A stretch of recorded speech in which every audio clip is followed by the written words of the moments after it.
yonent yàlla Muhammad sallallahu alayhi wa sallama yàlla wax nañu ci xàqam ci suratul isra mu ne subhaana alladi asra bi abdihi leylan min almasjid alxarami ila almasjid alaqsa alladi barakna xawlahu linuriyahu min ayatina innahu huwa alsamiu albasir. yàlla dañu fàttali xew-xew bu rëy boobu noonu nga xam ne moo nekkoon isra wal mi'raj. balaa ñuy sori moom la ñuy tuddee kazu rajab. ñu bëri dañuy wax kasu rajab wala kasu rajab, mais kazu rajab la ñuy wax. li tax ñu tuddee ko kazu mooy arab lettre bu nekk dafa am chiffre bu muy àndal. kaaf 20 la, zaay 7 la, mu nekk 27e jour. léegi nag yàlla dafa def tawfiq El Hadji Fall doomu Sëñ Touba mu gane ci àdduna, moo tax ñuy màggal loolu. waaye bëri na ci ñuy dem ci màggal googu noonu sax fekk xamuñ dëgg-dëgg ban kéemtaan moo xewoon ci bés bii nii.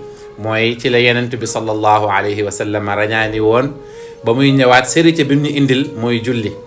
léegi nag ci biir julli ñi dafa am ñu ma laaj naan ma, maanaam ci ñi may suivre, lan moo tax yàlla lu toll ni koor nga xam ne dem na bay wax ne as-sawmu lii wa ana ajzi bi, koor man la ñeel te man maa koy fayal sama bopp. lu tax ba yàlla di jox yenent bi sallallahu alayhi wa sallam julli, yàlla defal ko voyage bii nii yëpp, pourquoi defu ko ci koor wala mu jox ko julli comme ni mu ko joxee koor? boroom xam-xam yi dañ cee wax ñaari mbir. benn bi dañoo ne diggante asamaan ak suuf dafa am waxtaan bu fa nekkoon. asamaan dafa nekkoon di waxtaan ak suuf.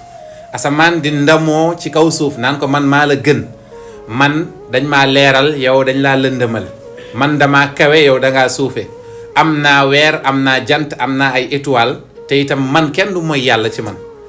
suuf ba ko loolu sàppee wax jooju noonu amul lu mu ko tontu ba yàlla def yenent bi sallallahu alayhi wa sallam gane àdduna. suuf si leer, àdduna bi leer, kawnu bi yépp leer. mooy li Ahmad Shawqi waxoon wulida alhuda falkainatu diyaau wa famu zamani tabassumun wa sanaau. mu ne yenent bi sallallahu alayhi wa sallam gane na àdduna, mu ne kawnu bi yëpp, univers bi yëpp moo ngi leer naññ ngir juddu googu noonu. mu ne jamono moo ngi muuñ, moo ngi tagg. suuf ne ko yow asamaan mi doon puukare ci sama kaw, dangaa am kenn ku mel ni yenent bi sallallahu alayhi wa sallam juddoo ci sama kaw, dox ci sama kaw, bu génne àdduna ñu suul ko ci man. nee nañ asamaan jooy ne yàlla suuf noot na ma, maa ngi lay ñaan man itam sama wàll. ñu ne loolu moo waral isra wal mi'raj, mooy yenent bi sallallahu alayhi wa sallam yàlla rañaanee ko ca kaw asamaan yi pour jox ko julli. parce que asamaan njëkk yenent bi sallallahu alayhi wa sallam ubbeekulul ñeel benn doomu aadama. moo tax jibril sax ba muy ànd ak yenent bi sallallahu alayhi wa sallam, yenent bi nee na dañ koy wax man, bu fëggee dañ koy wax kan la, mu ne jibril. ñu ne ko koo àndal, mu ne muhammad. baatu muhammad dafa mel ni moom mooy ouverture asamaan yi. loolu benn la ci li boroom xam-xam yi wax ne moo tax yàlla rañaane yenent bi sallallahu alayhi wa sallam, mais c'était pas juste pour mu jox ko julli.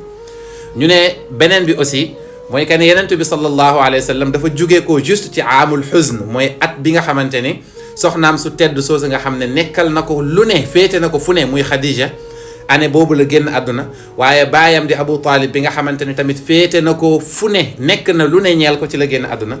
ñu sonaloon saxaaba yi, affaire bi metti woon ci yenent bi, yàlla bëggoon dëgëral xolam, dalal xelam, moo tax mu yóbbu ko ba ci samaawaatu sab'i, mooy ci asamaan yi, pour won ko kéemtaan gi fa nekk, ak pour yenent bi sallallahu alayhi wa sallam gën a am lu dëgër ke ne yàlla bi am kàttanu yii mu ma won nii moo ngi jàkkaarloog man. kon ça veut dire que lii nii dama koy muñ rek dana jeex, ndax yàlla wax na ci yenent bi sallallahu alayhi wa sallam mu ne ko wasbir li hukmi rabbika fa innaka bi a'yunina wa sabbih bi hamdi rabbika hiina taquum wa min al-layli fa sabbihu wa idbaara an-nujum. mu ne yenent bi sallallahu alayhi wa sallam na nga muñ li nga xamante ne moom laay dogal ci yow, ndax xamal ne man yaa ngi ci sama protection. kon nañu xam ne bés bii ñu nekk tey jii mu tombeek le 7 février 2024, bés bii nii mooy guddik tey bi moo war a nekk guddik isra wal mi'raj, mooy voyage nocturne bu doy waar boobu noonu. ma ne mu tombeek nag ci suñu réew mi ñu am ci Serigne Fallou Mbacké gane ci àdduna. ñoo ngi koy ndokkale ay taalibeem, di ndokkale ay soppeem, waaye tamit ñoo ngi wax ne bés bi guddik tudd yàlla la, guddik julli la, guddik jaamu yàlla la en manière générale. yàlla nañu ko yàlla nangul te may ñu ñëw ci ay at yu bëree bëri fekke ko. waaye tamit ñuy fàttali ne rajab ñetti fan moo ci des, te weer wu baax a woor la, ku nekk rek bu dee wooroo ci woon na nga fexe nga woor ci. yàlla nañu yàlla nangul may ñu mbëggeelu yenent bi sallallahu alayhi wa sallam bi nga xam ne moom la suuf si nootee asamaan waaye ñun tamit nootee nañ ci mboolem mbindeef yi ba yàlla defee ñun ñu nekk xeetu yenent bi sallallahu alayhi wa sallam. yàlla nañu doon ñoo xamante ne dañ ciy jëriñu waaye di jëriñe bi jaahi rasulillah inda allah. duñu fàtte benn yoon ñoo ngi leen di invité journée ndaanaan day mokkal alquran bi nga xamante ne ñu ngi koy waajal fii ak weer incha allah mu war a am fii ci Thiès le 23 mars incha allah à partir de 15h fii la ñuy ndogoo.